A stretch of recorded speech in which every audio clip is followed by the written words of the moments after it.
Welcome to the Ceres podcast. I'm Stelios, founder and director of Ceres, and today I'm excited to bring you a special episode. Joining Mark Petrou is a good friend of mine, Ryan Hughes, from Shipdeck in Caerphilly, a man who knows a thing or two about running a tight ship. Ryan is a fish and chip shop operator with an inspiring journey of resilience and hard work. Leaving school without GCSEs, he threw himself into the fish and chip trade, constantly learning and refining his skills, and in 2016 his dedication paid off when he won Young Fish Fryer of the Year, a milestone solidified his ambition to run his own business. In 2019 he took the leap, opening Shipdeck in Thomas. The early days weren't easy, money was tight, the shop had little trade, and he worked long hours just to stay afloat.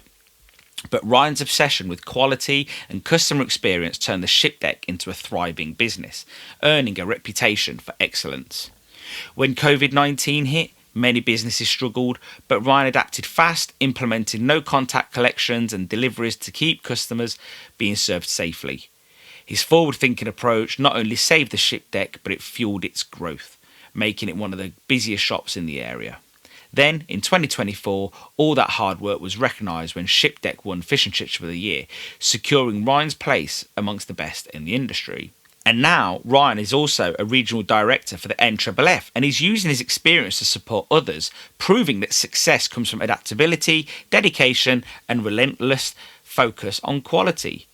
I've now known Ryan for quite a few years. I actually met him back in 2012 during a batter demonstration at his previous employment.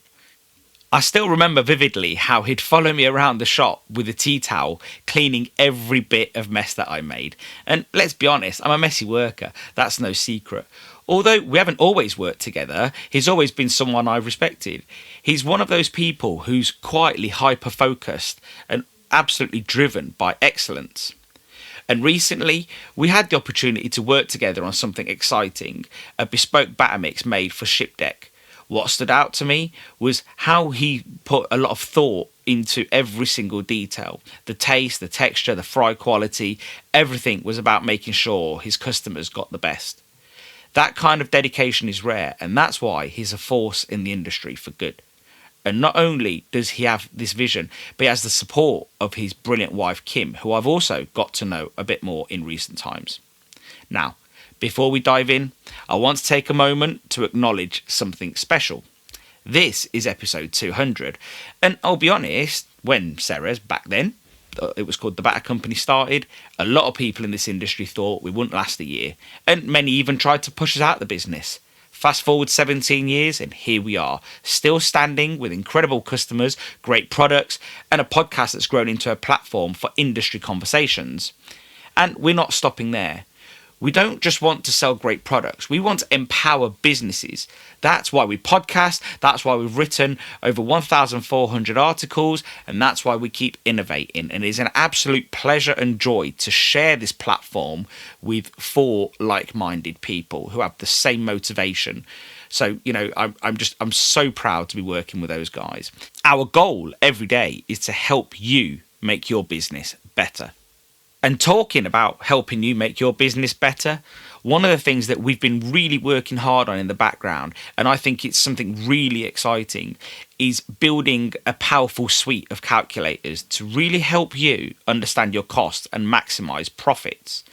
The fact is, if you don't know your numbers, you're flying blind.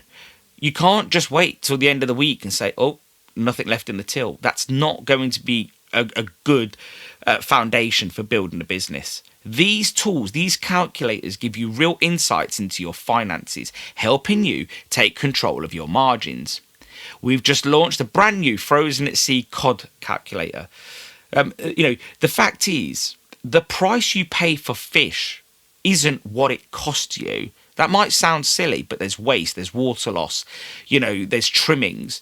So this tool breaks it down, showing you exactly what you're paying per portion. So head over to our website, try them out, and see where you can make smarter, informed decisions.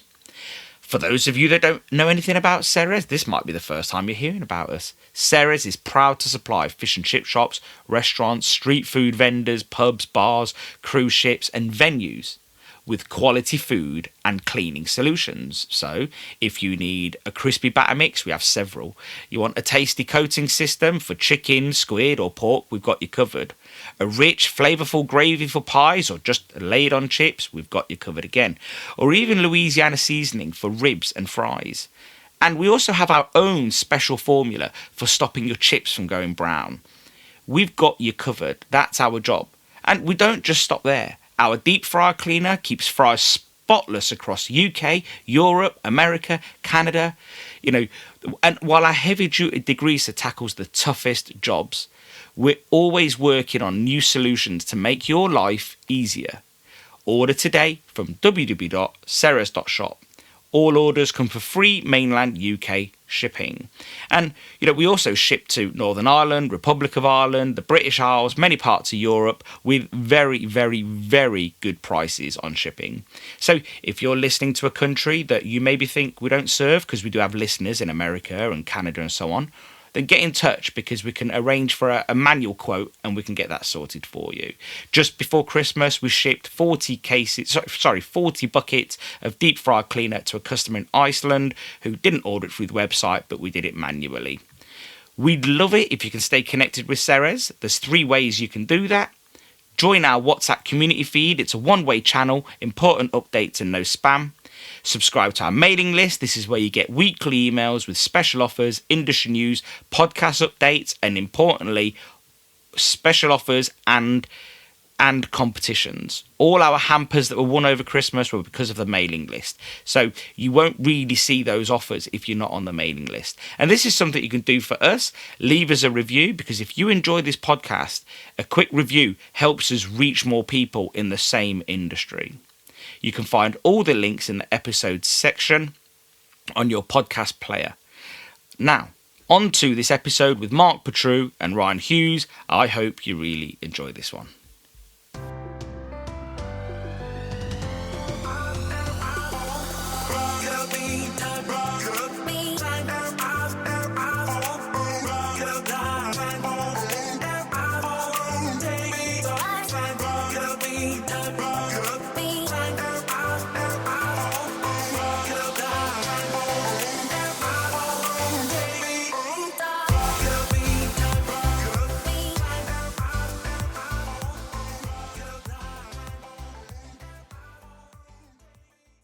Ryan, welcome. It's really good to have you here.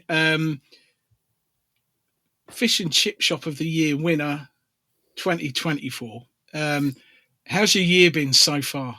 Morning, Mark. Thanks for having me on. Yeah, it's been a really, really busy year. It's been phenomenal, really. So yeah, Fish and Chip Shop winner of the year this year, which is still hasn't sunk in really, even though we do to give the trophy back.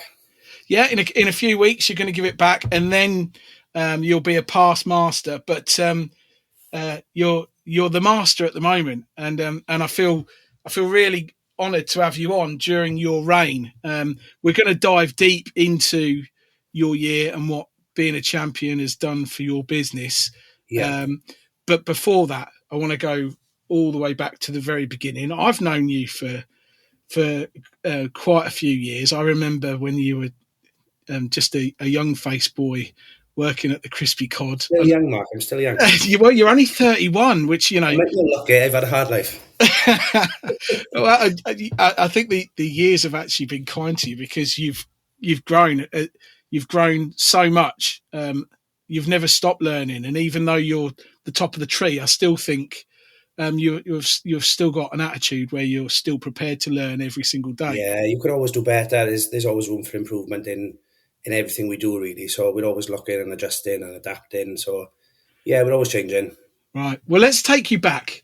Let's take you back to the age of 14, and let's put you in with Matthew Williams, who Matthew's not has had an incredible career in fish and chips on his own. He's made the final of Fish and Chip Shop of the Year in Wales for several times, and you were by his side through all of those as part of your learning journey. You were, if you like, an unsung hero in some of his success story. I won't give you all the credit, but you certainly played a part. Matthew's now left the trade and is still dealing with food. And I know that you've got still a tremendous amount of love and respect for what he did in his time in fish and chips. But let's take you back to when you first started and so it all started for me really as a child. So I spent a lot of time with my grandparents growing up, and my grandparents they used to do like outside catering. Their background is pubs and clubs. So my grandparents I grew up with my grandparents owning and running pubs and clubs and around food. So I always used to get stuck in really Friday and Saturday, help out with the buffets for the occasions and things. So I had a little bit of knowledge in food from a young age. I then first met Matthew when he was a chef in a pub in my hometown. So I used to play football in the car park, just being a little shit really. But we used to play football in the car park, and unfortunately I think it was his grandfather had passed away on that day. He had a big function. And I went from being a kid playing football in the car park to, well, I'll come up there and I'll help out. So I helped out on occasion there, just doing the potato salads and sandwiches and usual buffet food at probably just turned 13. And then I never really left. I just stayed there, started off washing dishes, then I went to starters and desserts, done a little bit of waitering, which I absolutely hated that side of it. Yeah. And then I'm the same. Yeah, I hated that side. I've grown into it, but I didn't like that side at the time. And then he went on and bought a fish and chip shop, and I just thought, well, that's the end of my time, really. But he said, well, come with me. So I went up there on the opening day. That was January 2008, straight after school. And I said to him, like, what are we doing? And he said, well, I don't know. If you don't know, we haven't got no chance. So we just sort of learned as we went on, and our business came to a big success. And I was proud to be a part of that, and I put a lot into it as well. I sort of treated that shop, even though I was young, I sort of treated that shop as my own, and I gave it my all, and I was always looking for improvements. And I always felt that. I came up twice, I think. And you did, yeah. I think the first time you two had come up, Pam was actually on fire. Yeah, he did. Matthew set one of his heat exchanger pans on fire, and I put it out for you. Yeah, you just walked through the door, and you were like, "What the hell's going on here?" I remember that. That was a baptism of fire to say the so yeah, that's how it all started. Really, I was there on the opening day with him, and I started off frying, and I sort of slipped into the back end of things and the preparation side of things because of school hours.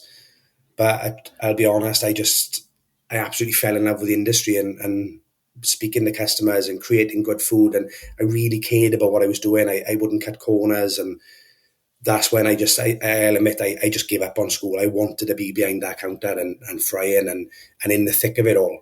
Yeah. So yeah, my school time sort of went down the drain, which isn't a good thing. I've got no GCSEs to my name, not one single one, because I didn't go. Yeah. But it panned out well in the end. You don't need them, mate. You don't. The passion was there in spades, and that was evidence. Evident from the times I came up. How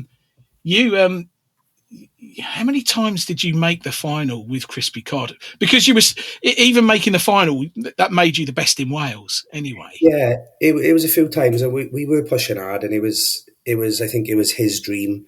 It was something I wanted to achieve, but I think deep down we weren't at the level at the time. So I think the first time we became top 10, it was slightly different back then. So it was each region. So we come best in Wales a few times, which was a great marketing stunt. Yeah, but we could never get further, and I think we were just approaching it all wrong. But yeah, it had a massive part of the shop. The advertising was there, and it was there to market, and the shop got really busy, and they were strong shops. Obviously, it was only the one that was a strong shop, and then he moved on and grew into a second shop, and they were busy shops. They were strong businesses. Yeah. Well, I remember judging one year, and you were in the final that year, and you didn't win, but what I can tell you is you were the best smelling finalists. I mean, I'm not sure what aftershave he had on, but he had plenty of it on. Yeah. And I think that year the Bay won.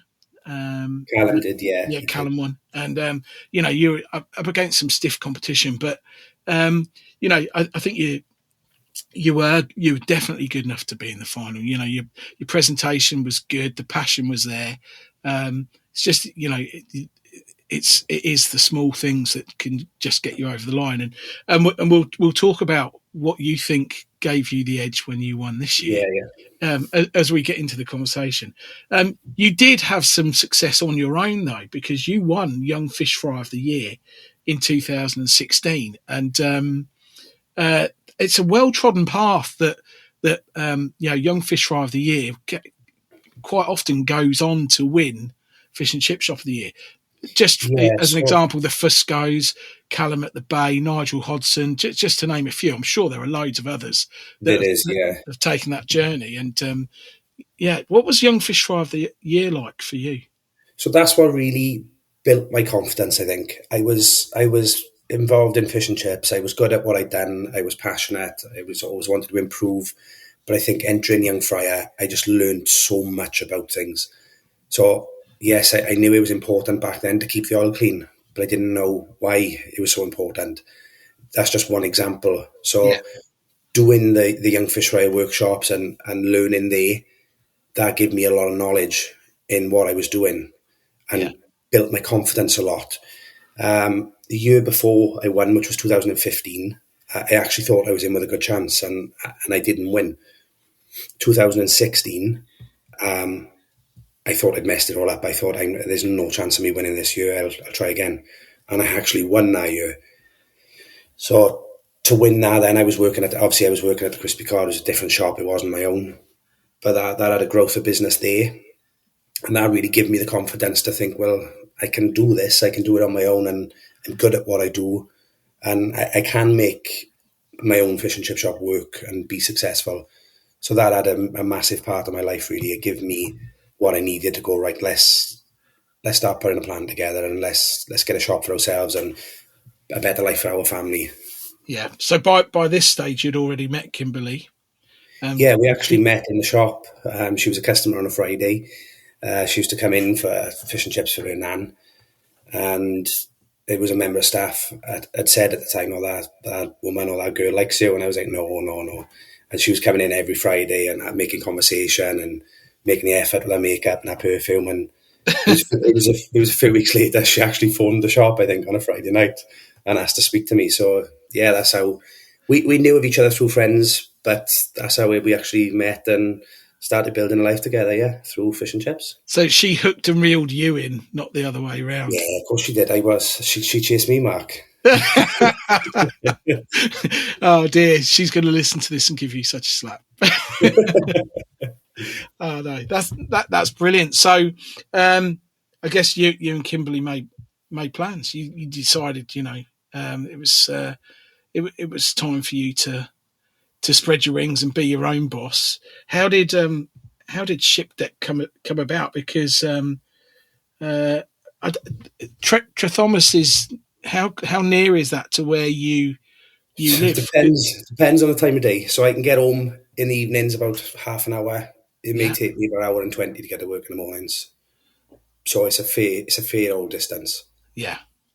So where did Charlie and Ellie fit into the timeline? Because I know that you've got two lovely kids. Did they come after? You found Ship Deck? No, before. So Charlie was 2012. I was still working in the shops at the time. I was only 18. He was planned. I just done everything young, and we settled down early. So we had Charlie when I was 18, and I was working in the shop with Ellie in 2016. Don't count me on that. I might be 17. But it was when I was in the other shops, and that's what really gave me the fuel. I was like, well, I need a better work-life balance. I'm working a lot of hours. missed out on quite a lot of Charlie's milestones growing up, like when the kids first laugh and walk, and I missed out on all that. And then obviously my dad passed away. He was only 51. He was quite young. That is young. And he always wanted me to go on my own. He said it for years, you need to go on your own, you need to go on your own. And I went down to my parents' house one morning and we were talking, and he actually wrote a blank check, and said, just go and do what you've got to do. But I took the check home. I think I sat on it for about 3 or 4 days, and I thought, no, I'm not doing it. And he was ill at the time, so he wasn't working. I ripped it up, and I thought, no, if I'm going to do it, I'm going to do it on my own. So yeah, we started in 2019. I left work, which I was hoping would be on good terms. It went a little bit sour. So I left there just because I could see the way things were going in our business, and I wanted to do something for myself. I wanted to improve our work-life balance as a family, and be there for the children as much as I could, not in work all the time, missing out on it. So yeah, we found the building actually on Gumtree as a lease business at the time. So we went down, took a look at it. It was a shithole, Mark. It was bad. It was a shop that was trading with just one person running it, wasn't it? Yeah, it was called Viviano's at the time. You pull up, the windows were smashed, the signs were hanging off. It wasn't particularly clean. You wiped your feet on the way out. Yeah, the guy who owned it was a nice guy, but it wasn't his trade. I think he bought it thinking, it's good money in fish and chips, I'll give it a go. So I went in and had a chat with him, looked around, and I thought, I'm going to leave this. It's too much of a risk. It needs a lot of money spent on it, and there's no trade there. He was doing it £200 a day. So I come home and I just kept thinking about it. Me and Kim were discussing it, and I texted him and made a low ball offer. And I said, listen, I know you're only using 8 sacks of spuds a week. I know you're defrosting your fish from macro in the sink as it's ordered. I know your electric bills, your gas bills, you're probably running at a loss. Here's an offer. And he took it. So I went down, we made the deal, paid him for the lease. And then obviously in the meantime, the building came up with a freeholder. So we bought the building and then started work, and Ship Deck was born. Amazing. Sometimes they're the best shops to buy because you know what you're capable of. And did you, I mean, just for the listener's sake, did you look at the chimney pots, look at the demographics? What was in the decision-making process when you found the site? There was a second day. We found the site, went down. I made the offer overnight, which he accepted. And then we went and parked opposite the shop for 12 hours, just looking at cars going past, how many people were walking past. It's a massive industrial area. It's saturated by factories, schools, offices. There's everything you can think around there. And it's the main route into Newport, so there's always lorry drivers, van drivers. It's a really, really busy area with passing trade. And it's a big housing area as well. It holds a big population, Caerphilly. So it was all there, but it just wasn't working. But then when I had the food and ate there and seen how it was running, you could see why it wasn't working. So you knew the potential was there. You'd done your homework. Yeah, we knew the potential was there. But obviously taking over, which was a fish and chip shop, was going to be a challenge in terms of it's going to be a while for trade to build and a name to get out there. Yeah. Whereas when you buy a building and turn it into a fish and chip shop, everyone talks about it before it's even open. So what did you do? Did you close it down and make a big fuss about it reopening? Yeah, so the day we got the keys, the owner was there. I felt a bit sorry for him, really. He was cleaning around and he was wiping out the scrap boxes and making sure it's all clean for us. And we just turned up with sledgehammers and we were like... Don't bother, mate. Yeah, don't worry about cleaning. He was like, no, I got to make sure it's clean. And it needed a lot more than a cloth anyway, trust me. But yeah, he was cleaning around and we literally just smashed the place up with... It still had stuff in the cupboards and I was just knocking cupboards off. We absolutely just obliterated the place. Yeah. We put a massive sign up outside in the ground. Ship Deck coming soon. Balloons. We made a fuss of it, and to be honest, all the fixtures and fittings were outside in the garden, so everyone was talking, and it created that buzz of what's going on here. So, we made a fuss about it. The only thing I left in the shop was the frying range because I just didn't want to risk putting anything on finance and spending out that much money when I didn't know if it was going to work. So we completely refurbished the shop floor to ceiling. We made it look really smart and appealing. But in truth be told, the main part we needed to improve was the range, and we didn't. So yeah, that was a challenge as well. But we started the shop with very little money. You can only do that if you're a competent fryer, because Yeah. because old kit requires real skill to consistently produce good stuff on it. Yeah, we battered that range. It was only a £2 Preston Thomas, and we knew it wouldn't keep up. So we installed a Dominator fryer in the kitchen under a canopy. We built a racking system for our blanched chips, and we treated that range as a high efficiency range, and it showed. They were just set on full blast constantly, and we battered it. The pans cracked, and it was gone. Time for the scrapyard. Yeah. So, did you hit the ground running when you first opened? Was it just a smash straight away? No, it wasn't. It was like I say, because we were taking over a shop, even though we refurbished it and made a fuss about it.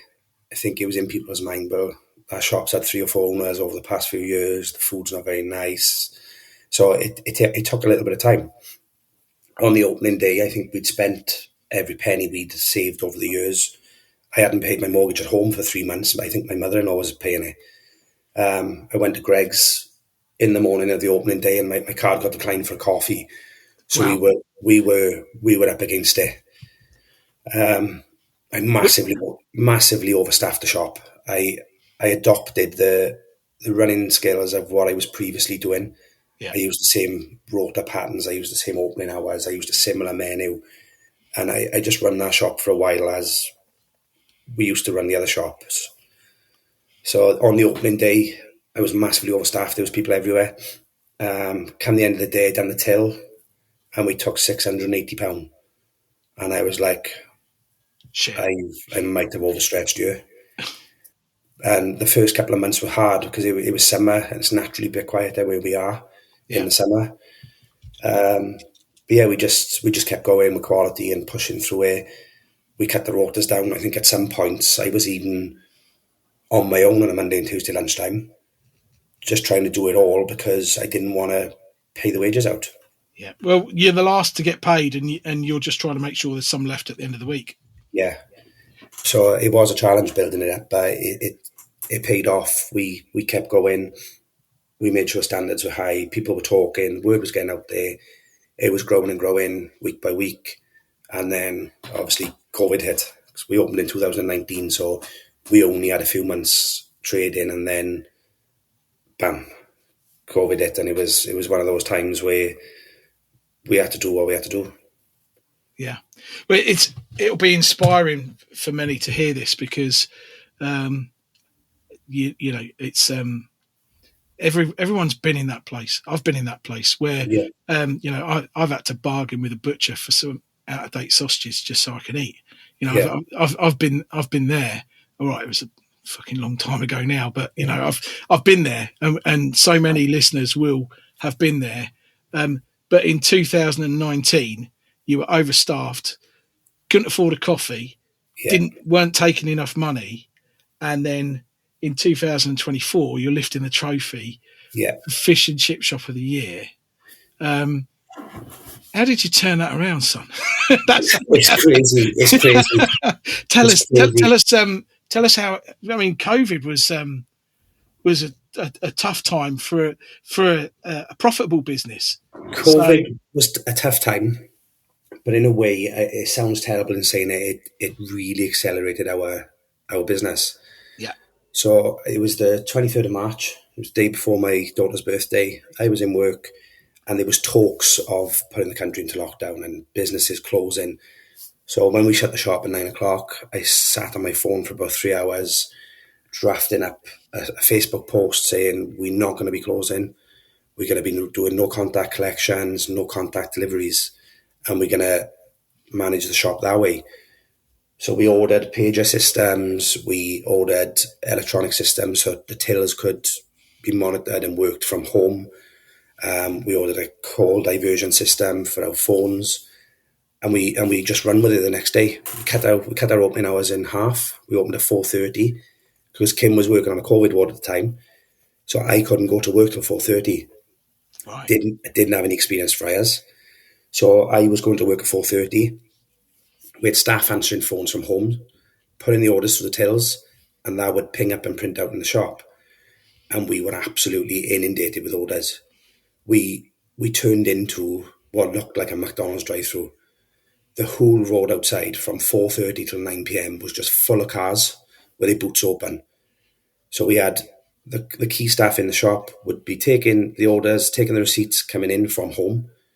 They would assemble that order, bag it, and then they would look for a blue car with a registration CK09, for example, and it'd go into the boot. And we were doing orders every minute, in, out, in, out, in, out. And that really accelerated our growth. And then that business, which was struggling to make a profit, became highly profitable because No waste.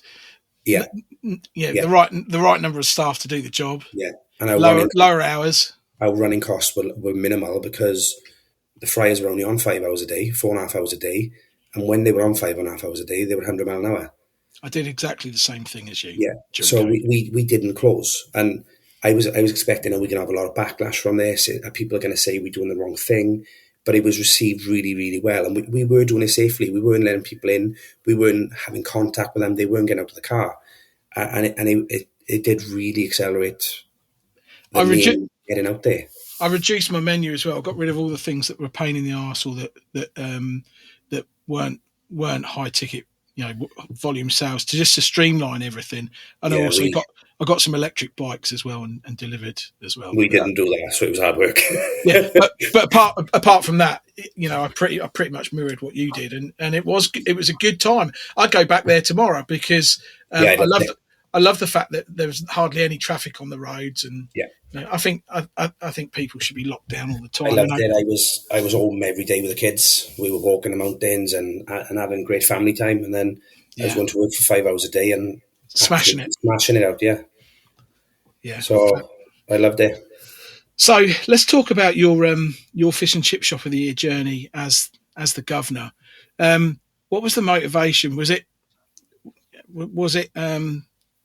some unfinished business, something that you wanted to do, or was it a marketing thing, or a health check for your business? But I ask the same question every time. But all of the above, really, Mark. When we opened, the awards weren't running at the time, but I wouldn't have entered. We wasn't ready. We was building a business, and then I think you just get used to what you got, and then sometimes you look back and go, "Do you know what? This is bloody good. This is up there." So yeah, we just decided to enter in. I think it was, what year was it? The first year that the NFFF took over, and to be honest, I thought we had a good chance. I did generally think we had a good chance because every round I think we've done good in that, and obviously we didn't get in the top three. So I was a bit like, well, we'll try again next year.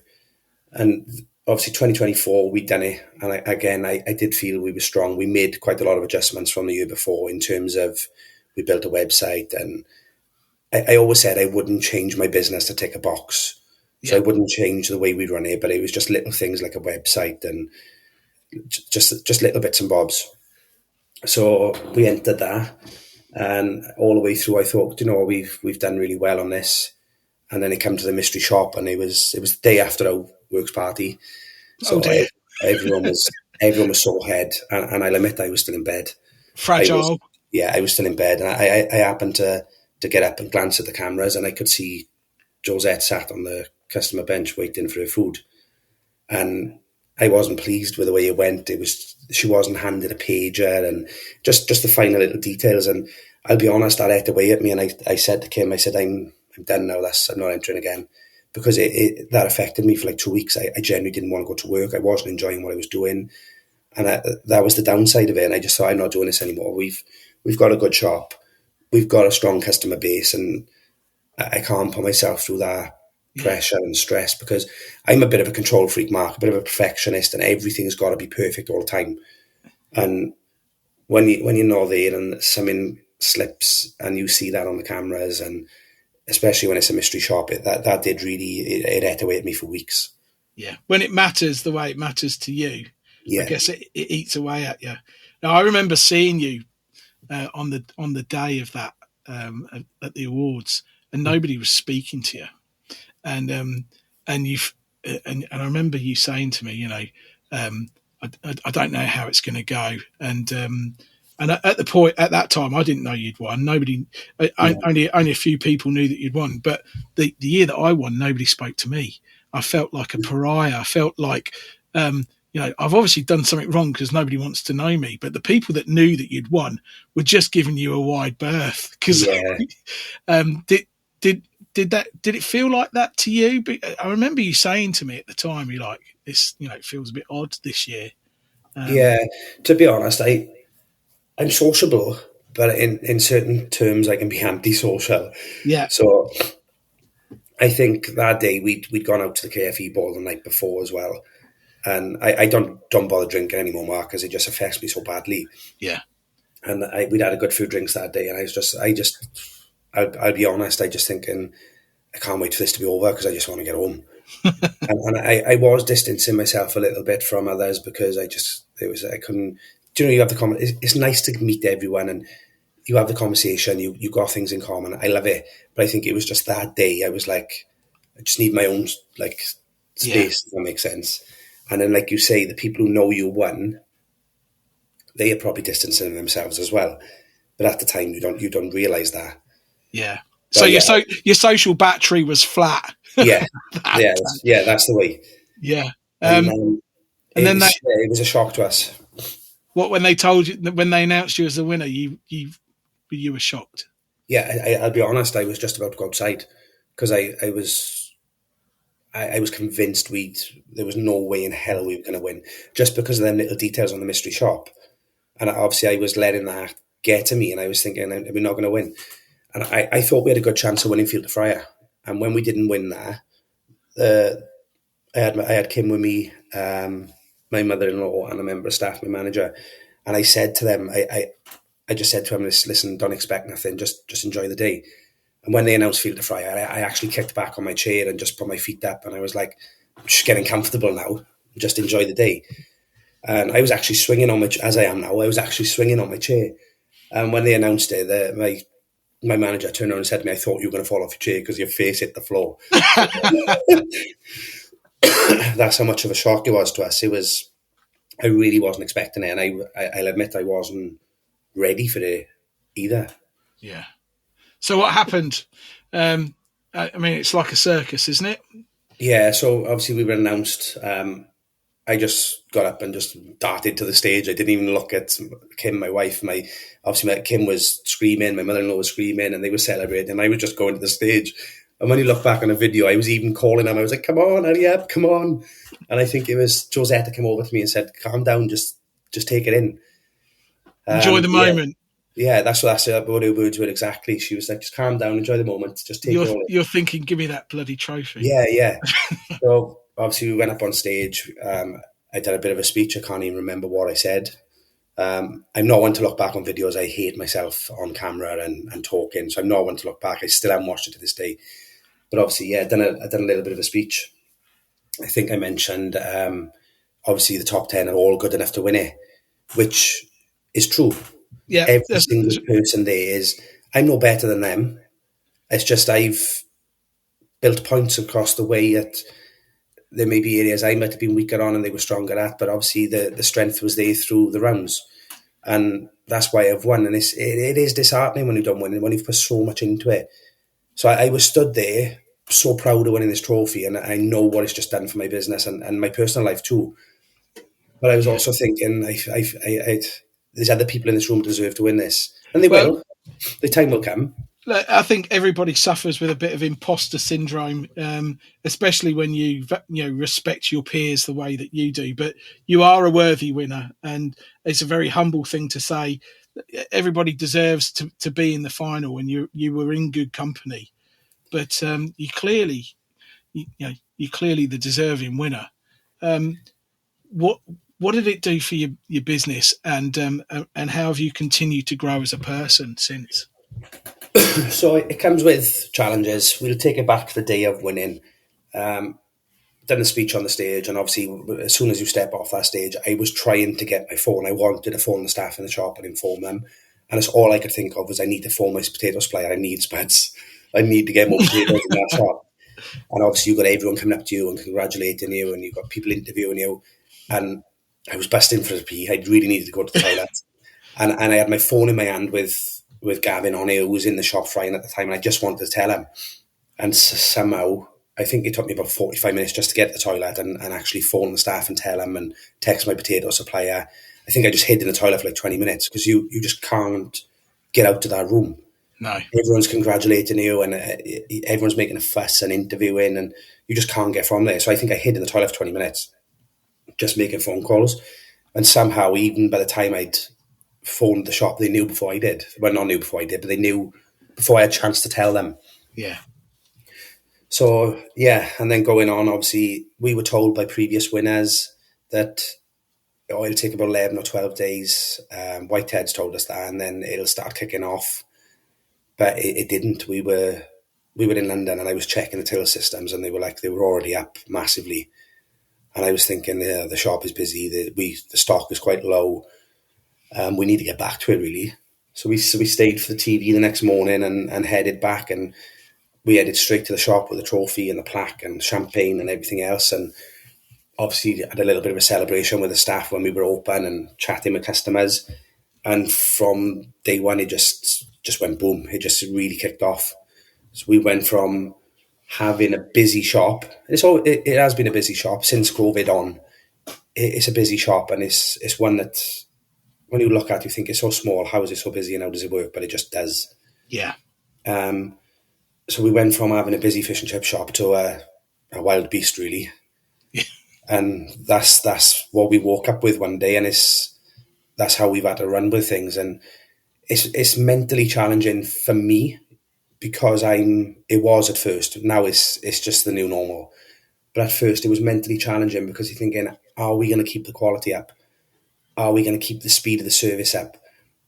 I'm standing behind the fryer and I can see how regular, I don't know, let's say Doris, in the back of a queue of 55 people in the ring when she supports us week in, week out on a Friday. So I'm thinking, is she going to stop coming to us? Are others going to stop coming to us? Is the shop going to lack in cleanliness because it's so busy? And it's just little things you overthink. And I think when you get over that, and you've got to adjust and put things in place to keep the service going and keep the standards there. And little things like you've got to know how to keep the oils full because you're using so much of it. And it is mentally challenging. It's different challenges. So instead of keeping the oil in good condition, it's making sure you've got enough in the pans. Yeah. So yeah. And that's crazy. And it's like I say, with a small shop, so it's not even keeping enough oil in the pans, it's keeping enough oil in the building. Yeah. So I had a garage full at home of dry goods and oil and packaging. My van the wheels were on the arches because it was so full of everything parked outside. It was just phenomenal how we were doing these figures and serving these numbers out of such a small shop with, let's face it, a £3 range. Yeah. But we did it, and we did it good. We didn't lose customers. I was expecting reviews to come in. People come with high expectations. At some point, you'd got rid of your P&T and put a high efficiency Dutch range in, hadn't you? Yeah, so that had gone through COVID. Through COVID we battered it, and the Florigo £3 went in. But even when we did win, that £3 wasn't enough. And we were also battering that. Then we were sealing in one pan and moving over to our finishing pan, and there was just so much food going through it. The Dutch ranges are built to not drop temperature, but when you're putting them through the paces of that, it's going to struggle. And I'm not saying it struggled, but it just wasn't big enough, and we just didn't have the output there. So we had a second 2-pan put into the kitchen and for blanching chips. Under a canopy? Yeah, so we had the canopy there because we used to do burgers, like handmade burgers and steak rolls and these sort of things. So we just took that out, put a 2-pan blanching station. Yeah, so we used to just blanch there, and we still had the racking system from when we first started.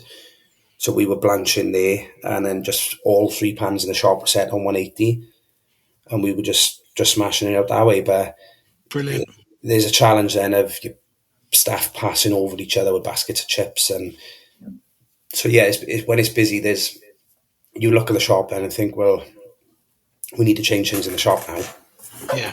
Well, because you're the current champion, I'm gonna dive deeper into some of your operations because people will be interested to know what it takes to not only to win but to manage a shop that wins. Yeah. What's your best selling fish there? Are you a cod country, haddock Yeah, country? we cod through and through here, which isn't a good thing at the moment. No. But yeah, we cod through and through. We sell a small amount of haddock, Scottish haddock. Over there, we do specials. We've tried all different things over the years, but yeah, people come in and say cod and chips. And do you buy portions or do you buy bigger fish and cut it down? No, so we buy in a 1632 Okay. from the Ramon trawler. We've always used that trawler since day one. Good fish. I then take the pin bone out, Yeah. butterfly the bottom of the fillet. So I get two fillets out of that rather than one thick one. And then obviously the tail piece, we take off the top of the tail and we add them up as a popcorn fish. We get mini fillets out of it and fish cake trimming. So the only waste of that fish is just a tiny little pin bone. Yeah. So we maximising what we get out of it. The main reason I started butterflying wasn't to maximise my profit. I hadn't even thought of it at the time. Speed of cooking. It's the thickness and it's the evenness, and it speeds up the cooking. You haven't got one end of the fish which is burning and one end of the fish which is still slightly raw in the middle. So that was the main reason I started butterflying. But I think as I was cutting fish daily at that stage, you just get used to it and what you can get out of it. And we sell every single piece of that cod now. It's more uniform as well. You're getting the same portion every time as well, aren't you? Yeah. So that's the reason we started doing that. But that was another challenge when you win of the amount of cod you cut in. My hands were blisters and cramping, and I was thinking, can I go to a pre-cut fish? And I got a sample of stuff in, and I got some wet fish in, and it just wasn't there for us. My heart bleeds for you, Moneybags. At the end of the day, you're 31 years old. There's nobody listening to this is going to feel sorry for you. No.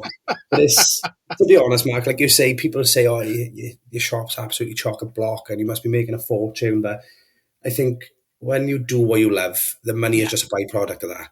Yeah. I mean, love doesn't pay the bills, but yeah, I totally get what you're saying. When you're into your job and you're loving what you're doing, I can relate to that. There was a time when I wasn't a businessman. You know, my business made so much money, I didn't care about the money. And then when you haven't fucking got it, then you become a businessman. I hope that never happens to you. I really do. We run the shop now as, I'll be honest, I don't know how much is in the bank. I don't know what's due on my VAT. Kim is absolutely brilliant. So when we first opened, Kim was working in the NHS and I was doing it all. And the VAT would be paid when I get a letter saying it was late. And I'd be paying staff at 10 to 12 on a Saturday evening when I'm laying in bed. I'm useless with that sort of thing. And I'll admit I am. I can work out the margins and make sure we're making profit on items, but I'm just last minute Larry with everything in terms of that. So it's nice now that we've got that Kim is on it. She's always got things down to a T on the admin side and the paperwork side, and she does work in the shop as well now. She enjoys it, but it's nice for me to be able to go to work, enjoy what I'm doing, and go home. I come home from work thinking, well, I haven't been to work. I've just done what I love. Yeah. And then the business side is still running and everything is still up to date and profitable. And because Kim is on that side of things and she's good at it too. Yeah. So now she's on board. She joined, full time after the awards.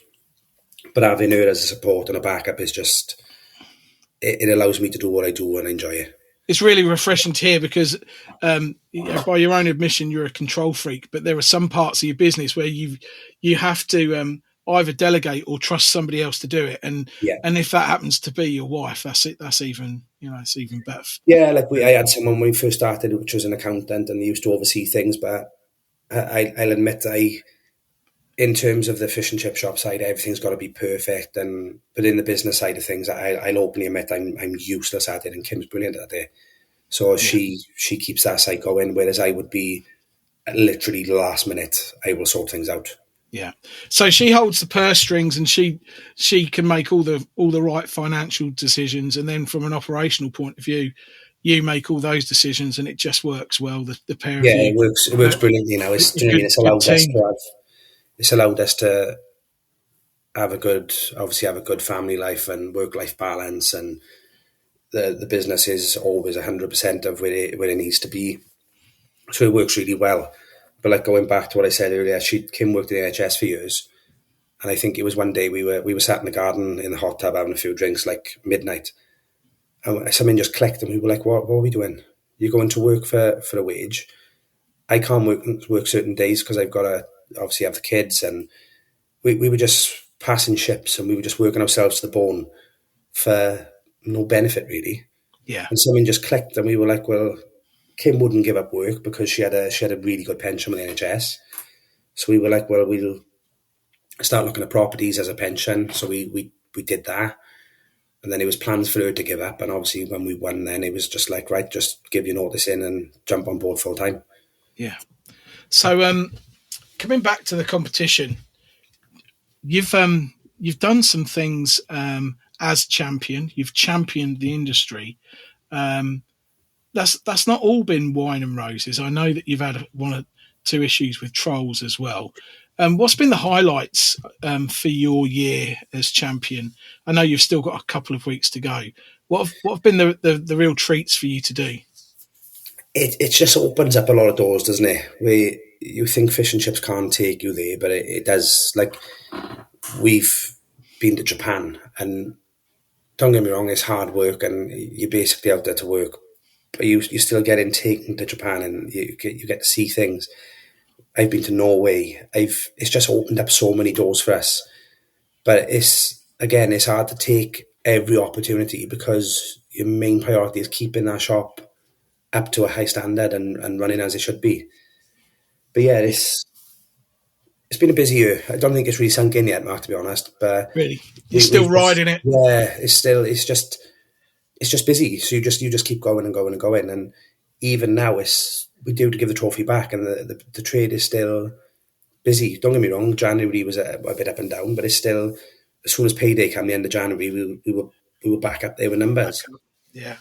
But yeah, it's obviously I've gone on board the NFFF as a regional director. That was my next thing that I was going to come to, is that this year you've also committed some of your time, not that you can have much of it, to going and working as part of the NFFF team. So I've always enjoyed helping others. I enjoy it. That's me. Over the years, I've been to many shops who's come into the trade as new, and I've gone and advised them on how to refit the shop. And I'm actually doing it now with a local guy who's bought a shop here. And I enjoy that side of things. And if I can pass the knowledge on to someone, even if they only use 10 or 15% of it, it's improving the standards in the industry. And I think that's important. If all fish and chip shops, or if there's a group of fish and chip shops that serve good food, then it's raising the standards for every fish and chip shop. So I think that's good. So I'm always keen to pass on knowledge and help people out as much as I can. Especially now, it's difficult to come into the trade and make money. So if I can pass stuff on, then I'm more than willing to. So obviously with the NFFF side of things, getting more involved in that is that obviously I'm going to be helping others and doing as much as I can for our industry and being on the front line of it, really. Yeah. So what role do you see yourself taking at the NFFF? Is there a specific job that's been sort of earmarked for you, or are you just just there to muck in? Obviously, it's all new to me, so I think we've done 3 meetings so far. I've come up with a few suggestions and ideas. There's obviously things that need to work on and things. Do you know what I mean? Everyone's got different ideas. But yeah, I think the training aspect of things at the moment, it needs to be to come back into force, really. So I think that's going to be my main challenge. Not on my own, but I think it's going to be a team effort. But that's something I'm eager to get involved in and get stuck into because I enjoy that side of things. Yeah, so great. Well, I know at the moment there's not a lot of training being done at the NFFF at the moment, and they've got this amazing facility there. So be lovely to Yeah, for there's people to have access to you. I don't know how much I can say really, but it's in the pipeline, and we are very much working on it. Yeah. To get the training up and running to a good standard, and hopefully I can get involved in that as much as I can. And yeah, because that's like I say, that's the side I enjoy as well. Yeah, you're not a stranger to having people pushing back as well. I alluded to it just a few minutes ago. Like you had some trolls have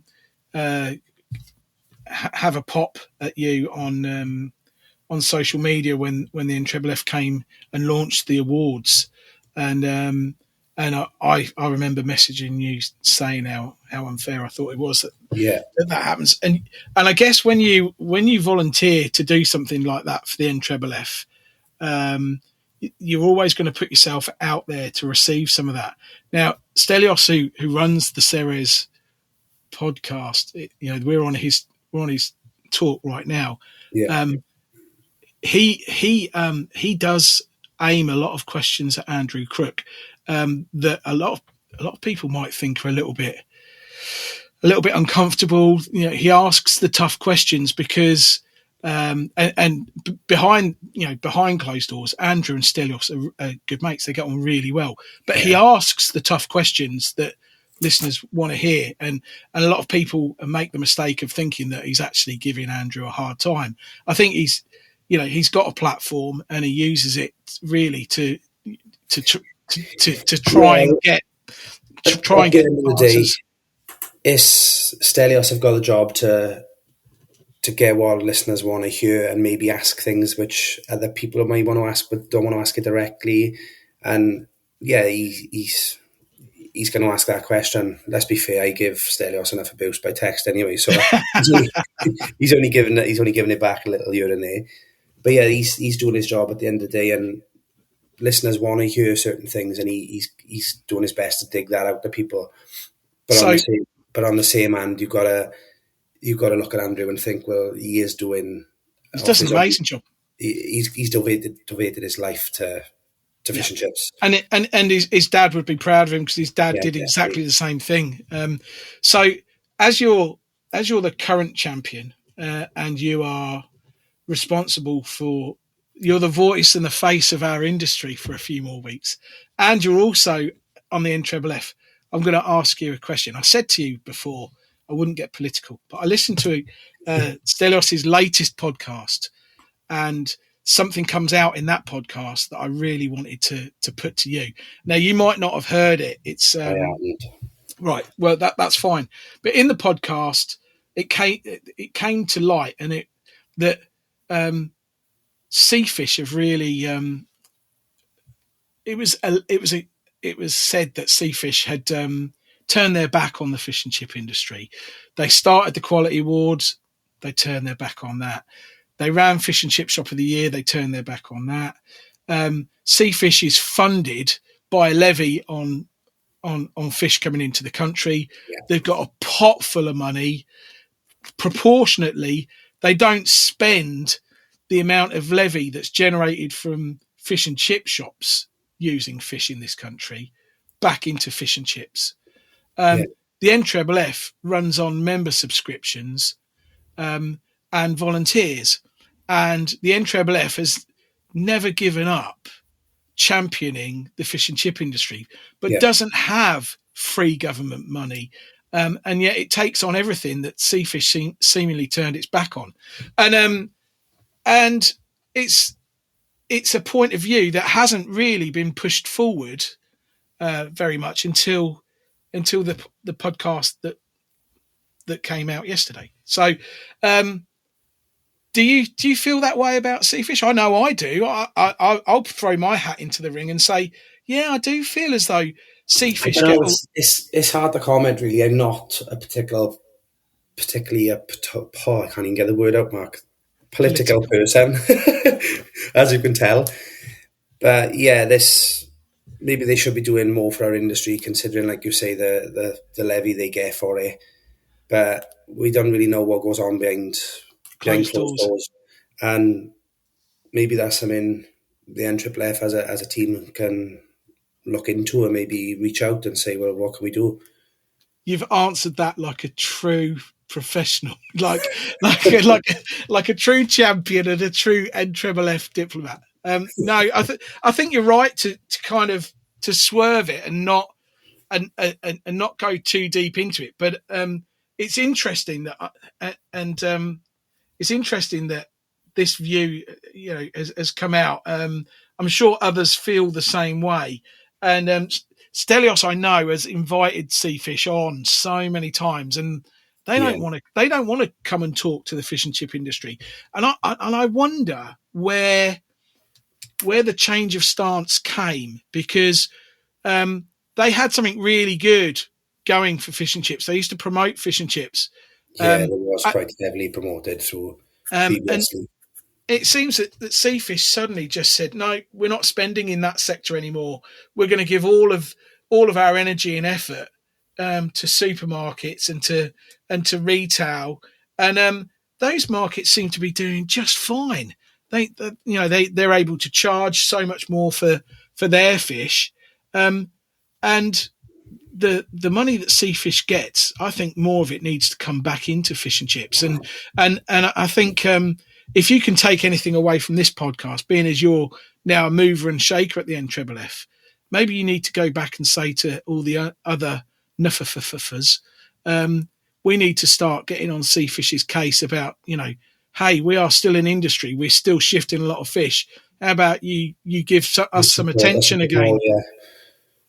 Yeah, that's definitely something to fetch up, I think. And now you obviously discuss it and put it in that sort of way. But I'll be brutally honest, it's not something I'd thought about until you actually brought it up and said it. Yeah. Well, you're the champion. That's why I didn't mean to hijack you, catch you off guard. It's just it came up. I listened to the podcast this morning. I thought, I've got the champion in a room. I'd put it right under your nose so that you can, maybe put some effort and some energy and fire it at Seafish and say, it's about time you started focusing on our sector again. You're getting all of this levy, money. It's government money. How about ploughing it back into adding value to fish and chips, working on the brand of fish and chips? I'm a very stay in my lane kind of guy. It took me too many years to realise that I just need to keep my head down and stay in my lane. But this one, I'll stick my head out and stick my head up and say, something needs to be done. Yeah, it's something that we can do. And another thing that came out of that podcast, while I've got you wearing your NFFF hat, is how people need to get behind the NFFF more. And for a change, Stelios wasn't bashing NFFF; he was actually agreeing with it. So, I think the right conversation is pay your membership. Or shut up. Don't moan about them. If you're not paying, you shouldn't have the right to moan about them. I think there's work to be done both ends. Like, I don't know how much I can say really, but I think the NFFF are going to be advertising more then on what they actually do for the members, because it's a lot for the money you pay and what you receive in terms of legal advice, and just picking the phone up and having advice off someone who's got the knowledge, and it offers an awful lot: staff contracts and templates and training qualifications, and it does offer your business a lot, and it gives you that security of certain things as a business owner. Yeah. So I think as part of the NFFF, we need to shout about that a little bit more. So I've been on the executive council. I've been an executive councillor. I've been kicked out from that job. I've done my time. I've been a volunteer. I've upset people. I've been kicked out. I've always paid my membership. Yeah. 37 years. I've always paid my membership, because if I pay my membership, they can't. I've got the right to say whatever I like. Yes, when I first had the shop, I like I said, money was tight, and I didn't, for some reason, I went to the Federation of Small Businesses and paid membership there. But just through COVID and looking at what was going on and what the NFFF was doing for the industry in terms of advice and support through a time which none of us really knew what was coming or how to deal with it. And I think they were phenomenal in that. And that was when I was like, to be fair, and I messaged Andrew and he was offering me advice, and I wasn't a member at the time. Yeah. But straight away I was like, I need to support this and pay my membership, and I'll continue to do that as long as my doors are open. Yeah. I just think it's one of those things where you should do it. Absolutely. Well, let's park the N-F now. I think I made you squirm for a little while. I apologise for that. I think you'll be a real credit, and continue to be a credit for not just for the N-F, but for the whole industry. I've got some quick fire questions for you, and then we're going to talk about what's next for you. Then I'm going to let you go. But you're stuck for a good few more minutes yet. That's all right. I'm not in a rush. I got a day off today, so it's nice to actually sit and chill for a change. So, what are some common mistakes you see newcomers making in the industry, and how can you help people to avoid them? What's the most common mistake? New people coming into the industry, I think fish and chips is still seen as a business where you can make good money and it's little work. When both me and you know, and the listeners listening to this know, it's not an easy to maintain a good standard. It's not easy. You've got to put the hours in. You've got to put a lot of work in. So I think a lot of people coming into the industry are just a little bit naive in terms of, well, I can open a fish and chip shop. I can do that. It's easy and I can make good money. And then later on down the line, it fails. So I think anyone coming into the industry needs to, like we were discussing earlier, they need to research the area they're opening firstly. Yeah. Then they need to get the training and they need to know what they're doing to a high standard. To try before you buy. Maybe go and see if you can get a gig in somebody else's business. Yes, exactly. Not for a day. I'm talking like a couple of weeks. Go and see if your body can cope with it, and because it has certain physical demands on you as well, doesn't it?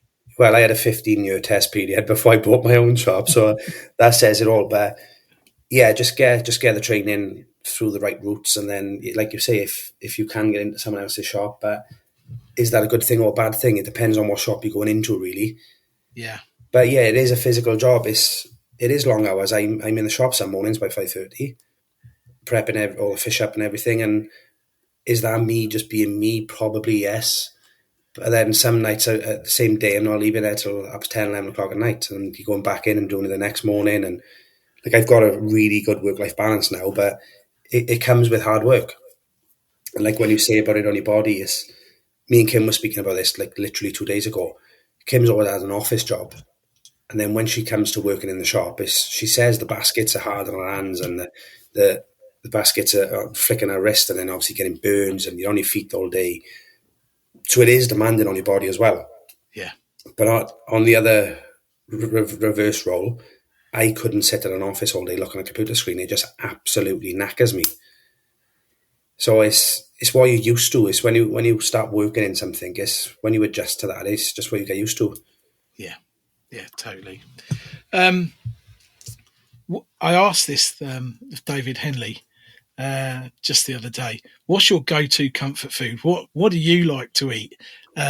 Don't say fish and chips. There has to be something else. Your guilty pleasure. There must be something that you like to. To be honest, we do have takeaway now and again. We're actually on a health kick at the moment, so we're in the gym and we run in daily and we're eating clean.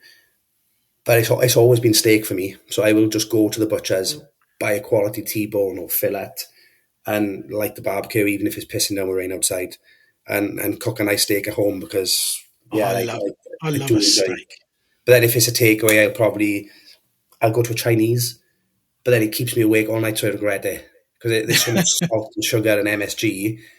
I literally lay awake all night. So I do enjoy Chinese, but I always regret it after. Yeah, I love a steak. I love a Chinese. I love food. Yes, hence the health kick. That's because we love food, or because I love food. I got to try and, now I'm getting older, I got to try and keep it off. It's not easy. No. The older you get, the harder it is to shift. I mean, I don't run. I go to PT and I go on the air bike and I go, and I go on the treadmill. But when it comes to running, I can just about run a bath. that is about it. I've always enjoyed running. Like, go back a few years ago, it's actually just before we bought the shop. We used to run daily, and that was my time, and it was nice to go for a run and clear your head for the day, and then you set up for work for the day. But obviously, when we took the shop on, that was my travelling. So when I used to run in the mornings, that then became travelling time, so I couldn't run. But now I go to the gym close to the shop in the mornings, and then I go straight over and do the prep. So, like, I could employ someone. I have got a prep guy, but I could just put him on 7 days a week if I needed to. But I sort of run the business in the way of, we don't pay wages until there's money going in the till. Yeah. So I like to do the prep myself quite more often or not in the mornings, and then some days I might stay till 2:30, and other days I might stay till 10 p.m. Yeah, the quality comes from the raw material, and if it's prepped right, then you know that finishing it and cooking it is that's a lot easier with good raw material. So this, like I say, there's two reasons. Is obviously getting the consistency there in with the fish and everything else as well. We do a lot of homemade things as well, so it's getting the consistency there in them, and the fact of I don't want to pay out wages and salaries until the minute there's money going in that till, and if there's no money going in the till, there's no need for a staff member to be there. Yeah. So I just do all the donkey work really in the mornings.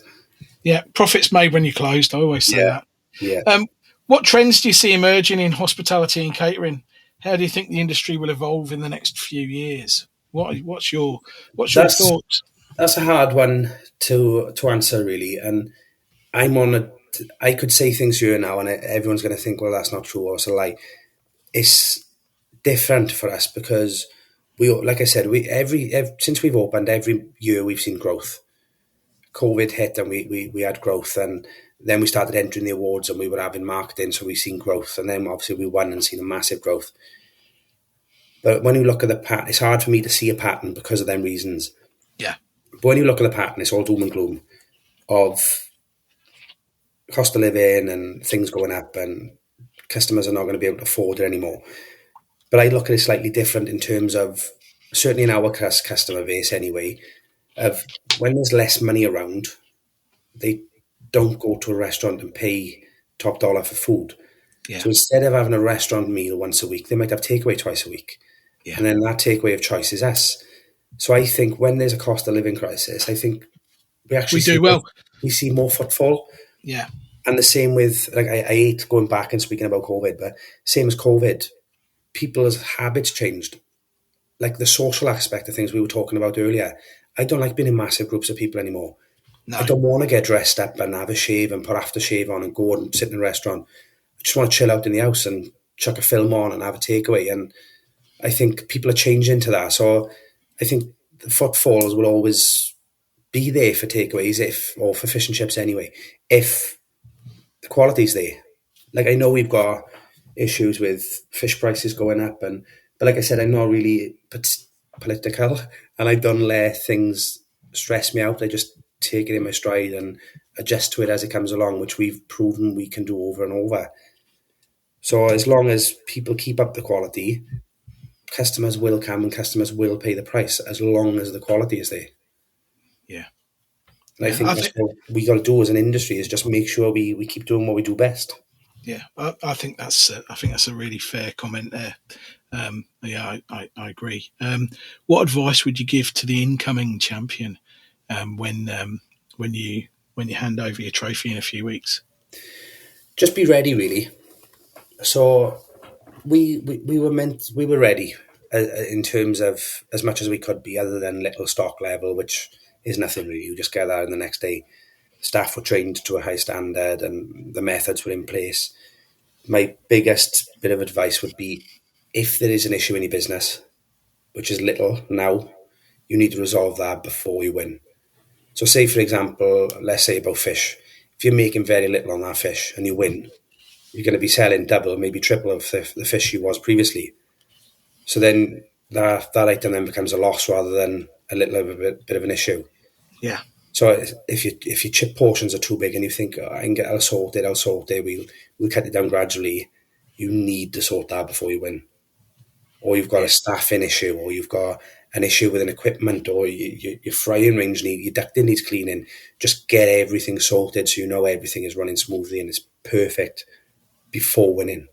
Yeah. Because when you win, that then becomes a big issue. You get found out, don't you? Yeah. Yeah. That's good advice. Uh, Have for you us, enjoyed it? Have you enjoyed it? yeah, we've loved it. We've loved every moment of it. It's like I say, it's opened up so many doors and it's taken us so many places. We've met so many people. Even from winning, you just get people walking in the shop. You think, oh, it's a new customer, and this guy might own 4 or 5 fish and chip shops, and he becomes a friend. Yeah. It's the people you meet and the friendships you build. Your life is just different. You've got to, like I said earlier, your shop becomes a wild beast.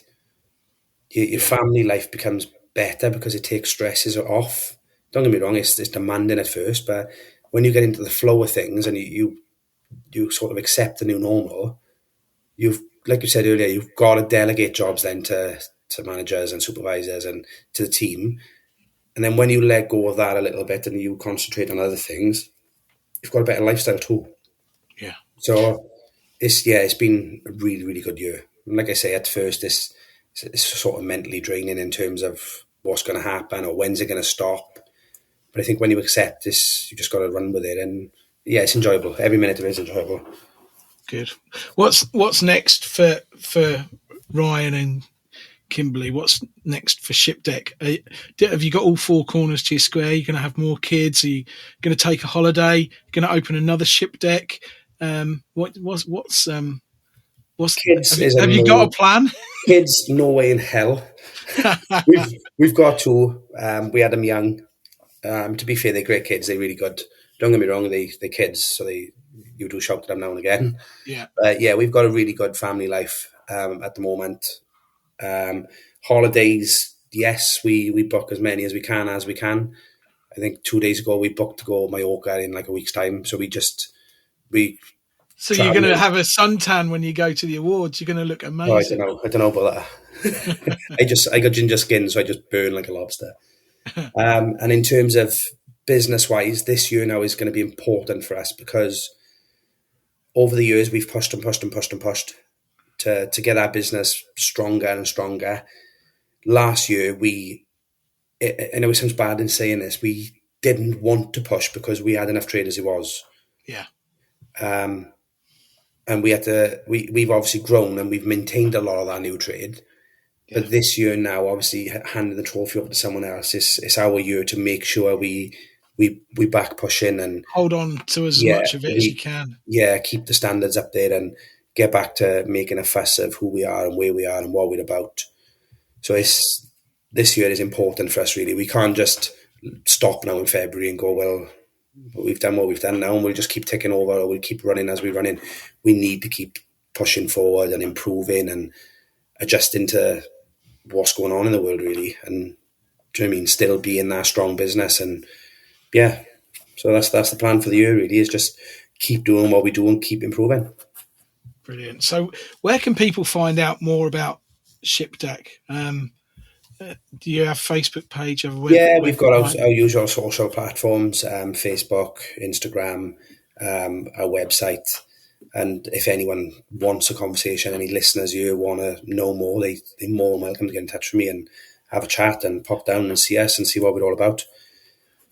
But yeah, the socials are there. And like I say, I will admit I haven't pushed them as much as I previously did this year, purely because I just didn't want to be inundated with more trade the more we can actually manage. Brilliant. So just a couple more things and then I'm going to let you go.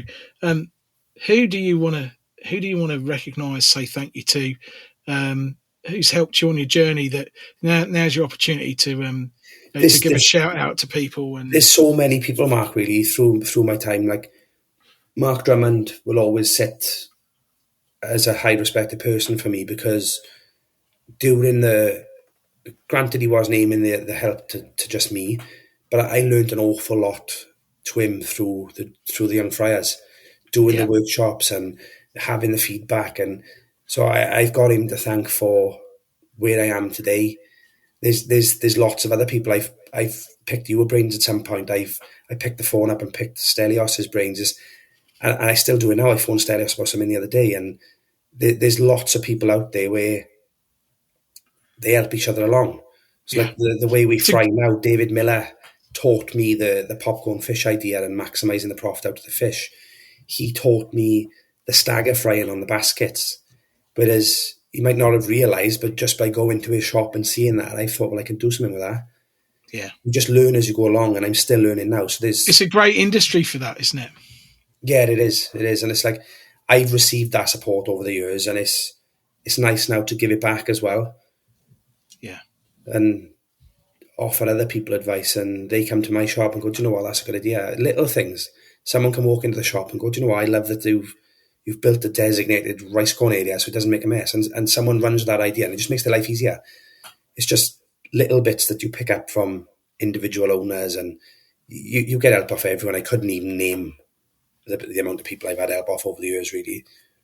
Yeah, amazing. And do you think that's what's made you want to give back? Is the fact that it's been given to you? I've learned a lot of knowledge off other people, which obviously you want to help others and pass knowledge on because someone passed it on to me. But it's not only that, you just hate things failing then or struggling when there's an easy route for that to be caused. So when you see something or you hear someone saying, I can't make my oil last, and you're like, well, I know how to make your oil last, so let's just have a chat. Yeah. Rather than someone saying, I change my oil every day because it's nice and clean. And I'm like, well, what are you doing? You don't need to be changing your oil every day. It's just little things like that. If you can pass it on and it benefits someone, then pass that information on. And it makes the fish and chip industry stronger for that as well. Yeah, of course. Definitely. So it's like I'm always keen to pass it on. And at the end of the day, I might be champion this year, but like I say, I'm still learning things as well. Yeah. I could go to someone else's shop and go, do you know what, that's a really good idea. Well, you're only 31, and I think you're going to be around for a really long time in this trade, and the trade is so much better off for having you in it. And this is going to be the 200th podcast to go out. Yeah, I did realise that. Yeah. So it's quite a big milestone, and I thank Stelios for giving me the opportunity to be on this platform and to chat to legends like you. Yeah, it's really, really good because I was listening to a podcast yesterday. Pod Squad, I think you was on it. Yeah. And I think Stelios said it's set up to just be 5 or 6 episodes, and it's now on his 200th. So yeah, so this will be number 200. Yeah, that's really, really good. Thank you so much for your time. I really appreciate it. I know listeners will get a tremendous amount out of this. I certainly have. I look forward to seeing you down in London. I think I probably owe you a pint, but it'll be a Diet Coke at the bar because I know you don't drink. Are you teetotal? No, not teetotal. God, no. Oh, I do have a drink on occasions, but I just try and steer away from it as much as possible because it just ruins me for like a week. So I just can't do it anymore. Well, I'll break a note for you. Yeah, I look forward to it. It'd be nice to have a catch up with everyone, and it'd be nice this year to go and I don't know, not have that butterfly feeling and no pressure. Yeah, I think it'd be nice this year to just sit and watch someone else's life change, really, because that is what it does for you. So yeah, I'm looking forward to it. I'm my time in the sunshine, in the spotlight has gone, but you're still very much in there. I know a lot of people will want to shake your hand and to have a piece of you this year like they didn't last year. So I just say enjoy it, enjoy being the celebrity that you've become, and you much deserve it, mate. And long may it continue. Yeah, but I'm more or less the same as you know, Marcus. I'm not going to enter anymore unless I'm not going to have any more shops. I'm not going to enter anymore unless the kids decide they want to come into the industry, and we'll do something for them. Do you know what I mean? But that's a few years off. Well, if my boy starts as young as I did, it'll be 2 years. Wow. I know. That's mad. Yeah, great speaking to you. Look forward to having a catch up and seeing everyone at the awards, and having a good day. And that's a wrap on today's episode 200 with Mark Petrou and Ryan Hughes. We'd love to hear your thoughts. What stood out to you today? Join the conversation in the Ceres podcast discussion group on Facebook. And don't forget, head over to www.ceres.shop to check out our business calculators and everything else that we do. They are built to give your business the edge that it deserves. At Ceres, we're completely committed to helping your business thrive, whether through innovative products or expert insights. We're here to support you. Until next time, keep frying, keep growing, and we'll see you on the next episode.